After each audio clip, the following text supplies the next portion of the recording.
Part 4 divine Joy, அதாவது தெய்வீக பேரின்பம். புனித பிரான்சிஸ் அவரோட ஆரம்ப காலத்துல இருந்து கடைசி வரைக்கும் தன் உடம்ப வருத்திக்கிட்டு ரொம்ப கஷ்டப்பட்டு தான் வாழ்ந்தாரு. ஆனா அவரோட மனசுக்குள்ள இருந்த முக்கியமான விஷயமே வேற.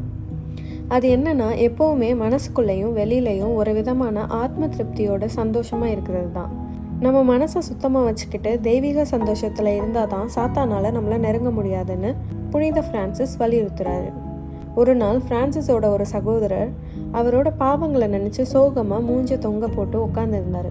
அப்போது பிரான்சிஸ் அவர்கிட்ட, உன் பாவங்களுக்காக மற்றவங்க முன்னாடி நீ ஏன் சோகமாக இருக்க, கடவுள்கிட்ட சொல்லி பாவ மன்னிப்பு கேட்டால் மன அமைதி கிடைக்கும்னு சொன்னார்.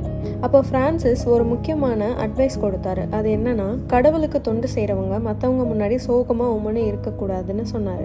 இதைத்தான் 1 யோவான் 1:9 நம் பாவங்களை நாம் ஒப்புக்கொள்வோம் என்றால் கடவுள் நம் பாவங்களை மன்னித்து குற்றம் அனைத்திலிருந்தும் நம்மை தூய்மைப்படுத்துவார் அப்படின்னு பார்க்குறோம். ஜீசஸோட காஸ்பல், அதாவது நற்செய்தி, நமக்கெல்லாம் ஒரு மகிழ்ச்சியான செய்தி. புனித பிரான்சிஸ் அந்த மகிழ்ச்சியின் தூதுவராக வாழ்ந்தார்.